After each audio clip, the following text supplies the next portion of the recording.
Good morning dear students. ਆਪਾਂ 8th class ਦਾ second chapter ਸੂਖਮ ਜੀਵੀ ਮਿੱਤਰ ਅਤੇ ਦੁਸ਼ਮਣ ਕਰ ਰਹੇ ਸੀ ਬੇਟਾ। ਇਸ ਚੈਪਟਰ ਦੇ ਵਿੱਚ ਜਿਹੜਾ ਅੱਜ ਸਾਡਾ ਲਾਸਟ ਟੌਪਿਕ ਹੈ ਜੋ ਰਹਿ ਗਿਆ ਹੈ ਉਹ ਆਪਾਂ ਕਰਾਂਗੇ ਹੁਣੇ। ਉਹ ਹੈ ਨਾਈਟ੍ਰੋਜਨ ਸਥਿਰੀਕਰਨ। ਠੀਕ ਹੈ ਬੇਟਾ, ਨਾਈਟ੍ਰੋਜਨ ਸਥਿਰੀਕਰਨ ਜਾਂ ਜਿਹਨੂੰ ਆਪਾਂ ਕਹਿ ਦਿੰਦੇ ਆ ਨਾਈਟ੍ਰੋਜਨ ਫਿਕਸੇਸ਼ਨ। ਬੇਟਾ ਨਾਈਟ੍ਰੋਜਨ ਫਿਕਸੇਸ਼ਨ ਤੁਸੀਂ 6ਵੀਂ ਜਾਂ 7ਵੀਂ ਜਮਾਤ ਵਿੱਚ ਰਾਈਜ਼ੋਬੀਅਮ ਜੀਵਾਣੂ ਬਾਰੇ ਪੜ੍ਹਿਆ ਹੈ ਬੇਟਾ। ਆਪਾਂ 6ਵੀਂ ਅਤੇ 7ਵੀਂ ਦੋਨਾਂ 'ਚ ਇੱਕ ਜੀਵਾਣੂ ਪੜ੍ਹਿਆ ਰਾਈਜ਼ੋਬੀਅਮ, ਜਿਹੜਾ ਕਿੱਥੇ ਹੁੰਦਾ ਹੈ? ਇਹ ਫਲੀਦਾਰ ਪੌਦਿਆਂ ਵਿੱਚ ਨਾਈਟ੍ਰੋਜਨ ਨੂੰ ਸਥਿਰ ਕਰਨ ਦਾ ਕੰਮ ਕਰਦਾ ਹੈ ਬੇਟਾ। ਸਥਿਰੀਕਰਨ ਨਾਈਟ੍ਰੋਜਨ ਜਿਹੜਾ ਹੈ, ਨਾਈਟ੍ਰੋਜਨ ਗੈਸ ਤੁਹਾਨੂੰ ਸਾਰਿਆਂ ਨੂੰ ਪਤਾ ਹੈ ਕਿ ਏਅਰ ਦੇ ਵਿੱਚ ਹੁੰਦੀ ਹੈ, ਪਰ ਇਹ ਗੈਸ ਜਿਹੜੀ ਬਹੁਤ ਜ਼ਿਆਦਾ ਸਟੇਬਲ ਹੁੰਦੀ ਹੈ, ਇਸ ਲਈ ਇਹਨੂੰ ਸਥਿਰੀਕਰਨ ਲਈ ਜਿਹੜਾ ਜੀਵਾਣੂ ਬਾਰੇ ਅਸੀਂ ਪੜ੍ਹ ਚੁੱਕੇ ਹਾਂ ਉਹਨੂੰ ਅਸੀਂ ਰਾਈਜ਼ੋਬੀਅਮ ਕਹਿੰਦੇ ਹਾਂ ਬੇਟਾ। ਠੀਕ ਹੈ, ਰਾਈਜ਼ੋਬੀਅਮ ਜੀਵਾਣੂ ਫਲੀਦਾਰ ਪੌਦਿਆਂ ਦੀਆਂ ਜੜ੍ਹਾਂ ਗੰਢਾਂ ਵਿੱਚ ਰਹਿੰਦੇ ਹਨ ਬੇਟਾ। ਆ ਦੇਖੋ ਮੈਂ ਤੁਹਾਨੂੰ ਫਲੀਦਾਰ ਪੌਦਾ ਦਿਖਾਨੀ ਆ, ਇਹਦੀਆਂ ਜੜ੍ਹਾਂ ਦੇ ਵਿੱਚ, ਫਲੀਦਾਰ ਪੌਦਿਆਂ ਦੀ ਜੜ੍ਹਾਂ ਵਿਚਲੀਆਂ ਗੰਢਾਂ ਦੇ ਵਿੱਚ ਕੀ ਰਹਿੰਦੇ ਨੇ ਤੁਹਾਡੇ? ਰਾਈਜ਼ੋਬੀਅਮ। ਕੀ ਰਹਿੰਦੇ ਨੇ ਤੁਹਾਡੇ? ਰਾਈਜ਼ੋਬੀਅਮ। ਠੀਕ ਹੈ ਬੇਟਾ, ਇਹ ਕੀ ਹੁੰਦਾ ਹੈ ਤੁਹਾਡੇ? ਕਈ ਵਾਰ ਇਹ ਆਕਾਸ਼ੀ ਬਿਜਲੀ ਚਮਕਣ ਵੇਲੇ ਨਾਈਟ੍ਰੋਜਨ ਦਾ ਸਥਿਰੀਕਰਨ ਹੋ ਜਾਂਦਾ ਹੈ, ਪਰੰਤੂ ਤੁਸੀਂ ਜਾਣਦੇ ਹੋ ਕਿ ਵਾਯੂਮੰਡਲ ਵਿੱਚ ਨਾਈਟ੍ਰੋਜਨ ਦੀ ਮਾਤਰਾ ਹਮੇਸ਼ਾ ਸਥਿਰ ਰਹਿੰਦੀ ਹੈ। 78% ਹੁੰਦਾ ਹੈ ਬੇਟਾ, ਨੇਚਰ ਦੇ ਵਿੱਚ 78% ਨਾਈਟ੍ਰੋਜਨ ਹੈ। ਔਰ ਇਹ ਤੁਹਾਨੂੰ ਹੈਰਾਨੀ ਹੋਏਗੀ ਕਿ ਇਹ ਕਿੱਦਾਂ ਫਿਕਸ ਹੁੰਦੀ ਹੈ। ਅੱਜ ਆਪਾਂ ਇਹਦੀ ਗੱਲ ਕਰਾਂਗੇ ਨਾਈਟ੍ਰੋਜਨ ਸਾਈਕਲ ਦੀ ਬੇਟਾ। ਸਾਡੇ ਵਾਯੂਮੰਡਲ ਵਿੱਚ ਦੇਖੋ, ਤੁਹਾਡੀ ਬੁੱਕ 'ਚ ਵੀ ਮੈਂਸ਼ਨ ਹੈ, ਸਾਡੇ ਵਾਯੂਮੰਡਲ ਵਿੱਚ 78% ਨਾਈਟ੍ਰੋਜਨ ਗੈਸ ਹੈ। ਸਾਰੇ ਸਜੀਵਾਂ ਵਿੱਚ ਨਾਈਟ੍ਰੋਜਨ ਇੱਕ ਜ਼ਰੂਰੀ ਅੰਸ਼ ਹੈ। ਕਿਉਂ? ਕਿਉਂਕਿ ਇਹ ਪ੍ਰੋਟੀਨਾਂ, ਕਲੋਰੋਫਿਲ, ਨਿਊਕਲਿਕ ਐਸਿਡ ਅਤੇ ਵਿਟਾਮਿਨ ਵਿੱਚ ਪਾਇਆ ਜਾਂਦਾ ਹੈ। ਵਾਯੂਮੰਡਲ ਵਿਚਲੀ ਨਾਈਟ੍ਰੋਜਨ ਪੌਦਿਆਂ ਅਤੇ ਜੰਤੂਆਂ ਦੁਆਰਾ ਸਿੱਧੇ ਹੀ ਪ੍ਰਾਪਤ ਨਹੀਂ ਕੀਤੀ ਜਾ ਸਕਦੀ।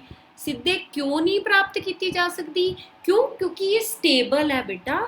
ਠੀਕ ਹੈ, ਇਸ ਲਈ ਕੁਝ ਜੀਵਾਣੂ ਜਿਵੇਂ ਕਿ ਨੀਲੀ ਹਰੀ ਕਾਈ, ਜਿਹੜੀ ਵਾਯੂਮੰਡਲ ਵਿੱਚ ਮੁਕਤ ਹਾਈਡਰੋਜਨ ਹੁੰਦੀ ਹੈ ਉਹਨੂੰ ਸਥਿਰ ਕਰਕੇ ਯੌਗਿਕ ਵਿੱਚ ਬਦਲ ਦਿੰਦੀ ਹੈ। ਇੱਕ ਵਾਰ ਜਦੋਂ ਨਾਈਟ੍ਰੋਜਨ ਵਰਤੋਂਯੋਗ ਯੌਗਿਕਾਂ ਵਿੱਚ ਬਦਲ ਜਾਂਦੀ ਹੈ ਤੇ ਇਹਨਾਂ ਨੂੰ ਪੌਦਿਆਂ ਦੀ ਜੜ ਪ੍ਰਣਾਲੀ ਦੁਆਰਾ ਮਿੱਟੀ ਵਿੱਚੋਂ ਸੋਖ ਕੇ ਵਰਤਿਆ ਜਾ ਸਕਦਾ ਹੈ। ਠੀਕ ਹੈ ਬੇਟਾ, ਪੌਦੇ ਕੀ ਕਰਦੇ ਆ? ਨਾਈਟ੍ਰੋਜਨ ਨੂੰ ਮਿੱਟੀ ਵਿੱਚੋਂ ਸੋਖ ਕੇ ਵਰਤ ਲੈਂਦੇ ਨੇ। ਇਸ ਤਰ੍ਹਾਂ ਨਾਈਟ੍ਰੋਜਨ ਦੀ ਵਰਤੋਂ ਪੌਦਾ ਪ੍ਰੋਟੀਨ ਅਤੇ ਹੋਰ ਯੌਗਿਕਾਂ ਦੇ ਸੰਸ਼ਲੇਸ਼ਣ ਕਰਨ ਲਈ ਕੀਤੀ ਜਾਂਦੀ ਹੈ। ਜੰਤੂ ਜੇ ਪੌਦਿਆਂ ਨੂੰ ਖਾਂਦੇ ਹਨ ਤਾਂ ਉਹ ਇਹਨਾਂ ਪ੍ਰੋਟੀਨਾਂ ਅਤੇ ਨਾਈਟ੍ਰੋਜਨ ਦੇ ਯੌਗਿਕਾਂ ਨੂੰ ਪ੍ਰਾਪਤ ਕਰਦੇ ਹਨ। ਸਾਨੂੰ ਪਤਾ ਹੈ ਅਸੀਂ ਸਾਰੇ ਪੌਦਿਆਂ ਤੋਂ ਭੋਜਨ ਲੈਂਦੇ ਹਾਂ। ਜੇ ਪੌਦਿਆਂ ਵਿੱਚ ਨਾਈਟ੍ਰੋਜਨ ਹੈ, ਪੌਦਾ ਪ੍ਰੋਟੀਨ ਦੀ ਤਰ੍ਹਾਂ, ਤੇ ਉਹ ਨਾਈਟ੍ਰੋਜਨ ਸਾਨੂੰ ਵੀ ਪ੍ਰਾਪਤ ਹੋ ਜਾਂਦੀ ਹੈ। ਜਦੋਂ ਪੌਦੇ ਅਤੇ ਜੰਤੂ ਮਰ ਜਾਂਦੇ ਹਨ ਤਾਂ ਮਿੱਟੀ ਵਿਚਲੇ ਬੈਕਟੀਰੀਆ ਅਤੇ ਊਲੀਆਂ ਨਾਈਟ੍ਰੋਜਨ ਯੁਕਤ ਫਾਲਤੂ ਪਦਾਰਥਾਂ ਦਾ ਅਪਘਟਨ ਕਰਕੇ ਨਾਈਟ੍ਰੋਜਨਿਕ ਯੌਗਿਕਾਂ ਵਿੱਚ ਬਦਲ ਜਾਂਦੀ ਹੈ ਅਤੇ ਪੌਦੇ ਫਿਰ ਕੀ ਕਰਦੇ ਨੇ? ਪੌਦੇ ਨਾਈਟ੍ਰੋਜਨ ਨੂੰ ਦੁਬਾਰਾ ਸੋਖ ਲੈਂਦੇ ਨੇ। ਕੁਝ ਹੋਰ ਜੀਵਾਣੂ ਨਾਈਟ੍ਰੋਜਨ ਦੇ ਯੌਗਿਕਾਂ ਨੂੰ ਮੁਕਤ ਨਾਈਟ੍ਰੋਜਨ ਵਿੱਚ ਬਦਲ ਦਿੰਦੇ ਹਨ, ਜਿਹੜੀ ਕਿ ਵਾਪਸ ਵਾਯੂਮੰਡਲ ਵਿੱਚ ਚਲੀ ਜਾਂਦੀ ਹੈ ਬੇਟਾ। ਆ ਤੁਹਾਡੀ ਬੁੱਕ ਦੇ ਨੀਚੇ ਤੁਹਾਡਾ ਲਾਸਟ ਟੌਪਿਕ ਹੈ ਪੇਜ ਦੇ ਵਿੱਚ, ਨਾਈਟ੍ਰੋਜਨ ਚੱਕਰ। ਆ ਦੇਖੋ, ਵਾਯੂਮੰਡਲ ਨਾਈਟ੍ਰੋਜਨ ਹੈ, ਨਾਈਟ੍ਰੋਜਨ ਸਥਿਰੀਕਰਨ ਕੀਤਾ ਜੀਵਾਣੂਆਂ ਨੇ। ਕਿਹੜੇ ਜੀਵਾਣੂਆਂ ਨੇ? ਨੀਲੀ ਹਰੀ ਕਾਈ ਨੇ। ਠੀਕ ਹੈ, ਉਸ ਤੋਂ ਬਾਅਦ ਜੀਵਾਣੂ ਦੁਆਰਾ ਨਾਈਟ੍ਰੋਜਨ ਦਾ ਨਾਈਟ੍ਰੋਜਨ ਯੌਗਿਕਾਂ ਵਿੱਚ ਸਥਿਰੀਕਰਨ, ਫਿਰ ਉਹ ਮਿੱਟੀ ਵਿੱਚ ਚਲੇ ਜਾਂਦੇ ਨੇ। ਉਹ ਮਿੱਟੀ ਅੱਗੇ ਜੀਵਾਣੂਆਂ ਦੁਆਰਾ ਨਾਈਟ੍ਰੋਜਨ ਯੌਗਿਕਾਂ ਨੂੰ ਮੁਕਤ ਨਾਈਟ੍ਰੋ ਵਿੱਚ ਬਦਲ ਦਿੰਦੀ ਹੈ, ਫਿਰ ਉਹ ਵਾਯੂਮੰਡਲ ਵਿੱਚ ਚਲੇ ਜਾਂਦੇ ਹੈ। ਕਈ ਵਾਰੀ ਜਿਹੜੀ ਵਾਯੂਮੰਡਲੀ ਨਾਈਟ੍ਰੋਜਨ ਹੈ ਉਹ ਬਿਜਲੀ ਚਮਕਣ ਦੇ ਨਾਲ ਸਥਿਰੀਕਰਨ ਹੋ ਜਾਂਦਾ ਹੈ। ਪੌਦਿਆਂ ਜਿਹੜੀ ਮਿੱਟੀ ਵਿੱਚ ਨਾਈਟ੍ਰੋਜਨ ਹੈ ਉਹ ਪੌਦੇ ਗ੍ਰਹਿਣ ਕਰ ਲੈਂਦੇ ਨੇ, ਪੌਦੇ ਤੋਂ ਜੰਤੂ ਗ੍ਰਹਿਣ ਕਰ ਲੈਂਦੇ ਨੇ, ਤੇ ਕਈ ਵਾਰੀ ਜੰਤੂਆਂ ਦੇ ਮਰਨ ਜਾਂ ਉਹਨਾਂ ਦੇ ਮਲ ਮੂਤਰ ਦੇ ਨਾਲ ਇਹ ਜਿਹੜੀ ਨਾਈਟ੍ਰੋਜਨ ਯੁਕਤ ਫਾਲਤੂ ਪਦਾਰਥ ਹੈ ਉਹ ਦੁਬਾਰਾ ਮਿੱਟੀ ਵਿੱਚ ਯੌਗਿਕ ਮਿੱਟੀ ਵਿੱਚ ਨਾਈਟ੍ਰੋਜਨ ਦੇ ਯੋਗਿਕ ਬਣ ਕੇ ਮਿਲ ਜਾਂਦੇ ਨੇ। ਇਹਦੇ ਨਾਲ ਬੇਟਾ ਇੱਕ ਮੈਂ ਬਹੁਤ ਅੱਛੀ ਵੀਡੀਓ ਲਈ ਸੀ ਤੁਹਾਨੂੰ ਦਿਖਾਉਣ ਲਈ। ਮੈਂ ਕਿਹਾ ਸੀ ਕਿ ਤੁਹਾਨੂੰ ਜ਼ਿਆਦਾ ਸਮਝ ਆਏਗੀ। Let us start with this video our nitrogen cycle. ठीक है, पौधे और जानवर नाइट्रोजन की सहायता से प्रोटीन बनाते हैं जो कि हमारी सेल्स को बनाने के लिए बहुत जरूरी है।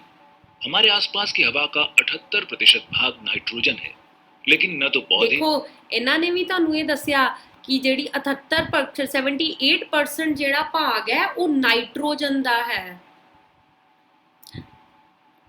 अनरिएक्टिव होती है, लेकिन पेड़ पौधे कुछ नाइट्रोजन बेस्ड कंपाउंड्स जैसे कि नाइट्रेट्स को मिट्टी से प्राप्त कर सकते हैं, और जब जानवर इन पौधों को खाते हैं तो वे भी अपनी नाइट्रोजन की भरपाई कर लेते हैं। यही गल आपां कही।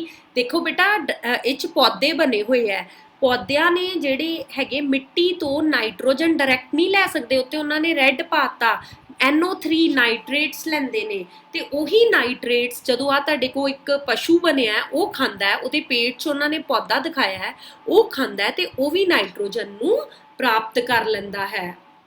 इस वीडियो में हम नाइट्रोजन साइकिल पर चर्चा करेंगे। देखो हुण नाइट्रोजन साइकिल ते चर्चा होने लगी है। हमारे पर्यावरण यानी एनवायरनमेंट में नाइट्रोजन का मूवमेंट होता है। नाइट्रोजन लगातार हवा, मिट्टी और जीव जंतुओं द्वारा साइकिल होती रहती है। हवा में उपस्थित नाइट्रोजन के मिट्टी में उपस्थित नाइट्रोजन बेस्ड कंपाउंड्स में बदलने की प्रक्रिया को फिक्सिंग कहा जाता है। फिक्सिंग स्थिरीकरण, ठीक है, स्थिरीकरण। इंग्लिश च आपां कहने नाइट्रोजन फिक्सेशन, पंजाबी च आपां कहने नाइट्रोजन स्थिरीकरण। फिक्सिंग की प्रक्रिया प्राकृतिक रूप से 4 तरीकों से होती है।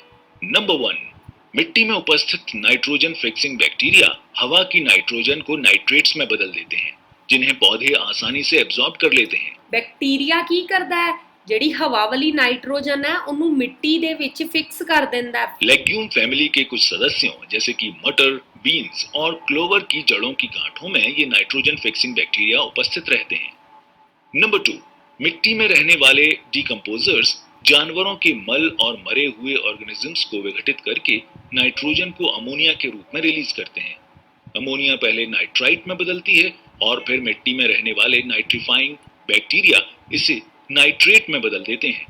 Number 3, lightning. ਹੁਣੇ ਆਪਾਂ ਕਿਹਾ ਜਦੋਂ ਵੀ ਆਕਾਸ਼ੀ ਬਿਜਲੀ ਖੜਕਦੀ ਹੈ ਤਾਂ ਜਿਹੜੀ ਐਟਮੋਸਫੇਰਿਕ ਨਾਈਟ੍ਰੋਜਨ ਹੈ ਉਹ ਵੀ ਕੀ ਕਹਿੰਦੇ ਆ ਉਹਦਾ ਵੀ स्थिरीकरण हो जाता ना। इससे एटमॉस्फेयर में कई केमिकल रिएक्शंस होती हैं, जिसके कारण एटमॉस्फेयर की ऑक्सीजन और नाइट्रोजन मिलकर नाइट्रस ऑक्साइड बनाते हैं। ये नाइट्रस ऑक्साइड फिर बारिश में घुलकर नाइट्रिक एसिड बनाती है। नाइट्रिक एसिड युक्त बारिश का ये पानी मिट्टी में नाइट्रेट की मात्रा को बढ़ा देता है। फॉसिल फ्यूल्स को जलाने पर भी एटमॉस्फेयर में नाइट्रस ऑक्साइड की मात्रा बढ़ जाती है, जो नाइट्रिक एसिड में बदल जाती है। निश्चित ही ये नाइट्रोजन फिक्सिंग का एक प्राकृतिक तरीका नहीं है। और फाइनली समुद्र में उपस्थित ब्लू ग्रीन एल्गी की कुछ स्पीशीज नीली हरी काई, ठीक है ना, साइनोबैक्टीरिया हुंदा नीली हरी काई। ਉਹ ਕਹਿੰਦਾ ਓਸ਼ਨ ਸਮੁੰਦਰ ਵੀ ਇਹਦਾ ਇੱਕ स्थिरीकरण ਦਾ ਤਰੀਕਾ ਹੈ, क्योंकि ਉਹ ਚ ਜਿਹੜੀ ਨੀਲੀ हरी काई है वो भी नाइट्रोजन ਨੂੰ ਫਿਕਸ ਕਰਨ ਚ मदद करती है। नाइट्रोजन को फिक्स करते हैं। ये समुद्री जीवों को नाइट्रोजन प्रदान करते हैं। यहाँ भी जमीन की तरह ही नाइट्रोजन एक साइकिल में रहती है। ये थे नाइट्रोजन फिक्सिंग के कुछ।